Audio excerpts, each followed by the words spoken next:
വിശ്വസിക്കുന്നു. സങ്കീർത്തനം 124. ഇസ്രായേൽ പറയേണ്ടതെന്നാൽ യഹോവ നമ്മുടെ പക്ഷത്തില്ലായിരുന്നുവെങ്കിൽ, മനുഷ്യൻ നമ്മോട് എതിർത്തപ്പോൾ യഹോവ നമ്മുടെ പക്ഷത്തില്ലായിരുന്നുവെങ്കിൽ, അവരുടെ കോപം നമ്മുടെ നേരെ ജ്വലിച്ചപ്പോൾ അവർ നമ്മെ ജീവനോടെ വിഴുങ്ങിക്കളയുമായിരുന്നു. വെള്ളം നമ്മെ ഒഴുകിക്കളയുമായിരുന്നു. നദി നമ്മുടെ പ്രാണന് മീതെ കവിയുമായിരുന്നു. പൊങ്ങിയിരുന്ന വെള്ളം നമ്മുടെ പ്രാണന് മീതെ കവിയുമായിരുന്നു. നമ്മെ അവരുടെ പനി നിരയായി കൊടുക്കായികയാൽ യഹോവ വാഴ്ത്തപ്പെടുമാറാകട്ടെ. വേട്ടക്കാരുടെ കിണിയിൽ നിന്ന് പക്ഷികൾ പോലെ നമ്മുടെ പ്രാണൻ വഴുതി പോന്നിരിക്കുന്നു. കെണി പൊട്ടി നാം വഴുതി പോന്നിരിക്കുന്നു. നമ്മുടെ സഹായം ആകാശത്തെയും ഭൂമിയെയും ഉണ്ടാക്കിയ യഹോവയുടെ നാമത്തിലേക്കും. ആമേൻ. ദൈവനാമത്തിന് മഹത്വം ഉണ്ടാകട്ടെ. ഈ സങ്കീർത്തനം 124 സങ്കീർത്തനത്തിൽ പറയുന്നത്, യഹോവ ഇസ്രായേലിന്റെ പക്ഷത്തില്ലായിരുന്നെങ്കിൽ, മനുഷ്യൻ എതിർത്തപ്പോൾ ദൈവം നമ്മുടെ പക്ഷത്തില്ലായിരുന്നെങ്കിൽ എന്നാണ് പറയുന്നത്.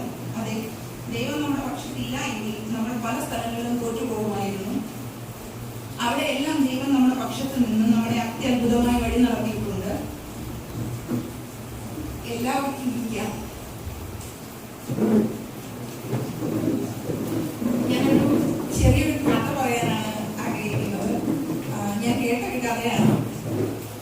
ഒരാൾ രാത്രിയിൽ ഒരു സ്വപ്നം കാണുകയായിരുന്നു. കർത്താവിനൊപ്പം കടൽ തീരത്തുകൂടി നടക്കുന്നത്. അപ്പോൾ അയാൾ ആ സ്വപ്നത്തിലാണെങ്കിൽ ഇങ്ങനെ അയാൾ ഇരുണ്ട ആകാശത്തിലൂടെ അയാളുടെ ജീവിത രംഗങ്ങൾ ഇങ്ങനെ ഓരോന്നോരോന്നായിട്ട് ഇങ്ങനെ കണ്ടുകൊണ്ടിരിക്കുകയാണ്. അപ്പോൾ കർത്താവിനൊപ്പം നടക്കുന്ന സമയത്ത് അയാൾ ആ മണൽത്തരിയിലേക്ക് നോക്കിയപ്പോൾ 2 ജോഡി കാൽപ്പാടുകൾ അയാൾക്ക് അവിടെ കാണാൻ സാധിക്കുന്നുണ്ടായിരുന്നു. അയാളുടെ ജീവിതരംഗങ്ങൾ ഇങ്ങനെ സ്വപ്നത്തിലൂടെ കണ്ടുകൊണ്ടിരിക്കുകയാണ്.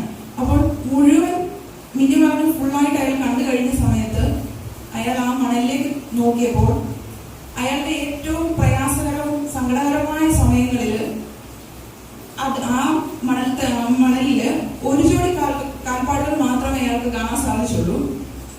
ഇത് അയാളെ വളരെയധികം വേദനിപ്പിച്ചു. കാരണം അയാൾ അന്നേരം കർത്താവിനോട് ചോദിച്ചു, കർത്താവ്, നീ എന്തുകൊണ്ടാണ് എനിക്ക് ഏറ്റവും ആവശ്യമുള്ള സമയത്ത്, എന്റെ സങ്കടകരം വിഷമകരമായ സമയത്ത് നീ എന്തുകൊണ്ടാണ് എന്നെ കൈവിട്ടത്? ഞാൻ നിന്നെ പിന്തുടരാൻ തീരുമാനിച്ചപ്പോൾ നീ എന്നോട് പറഞ്ഞത് എപ്പോഴും ഞാൻ നിന്റെ കൂടെ ഉണ്ടാവുമെന്നായിരുന്നു.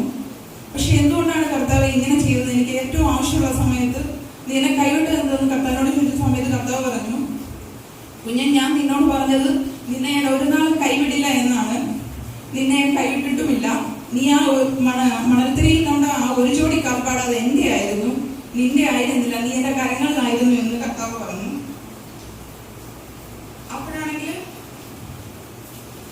കാൽപ്പാടുകൾ ഇങ്ങനെ കണ്ടു കഴിഞ്ഞപ്പോൾ കർത്താവ് ഇങ്ങനെ പറഞ്ഞപ്പം നമുക്ക് ഒരു കാര്യം നമുക്ക് മനസ്സിലാക്കാതിൽ സാധിച്ചു.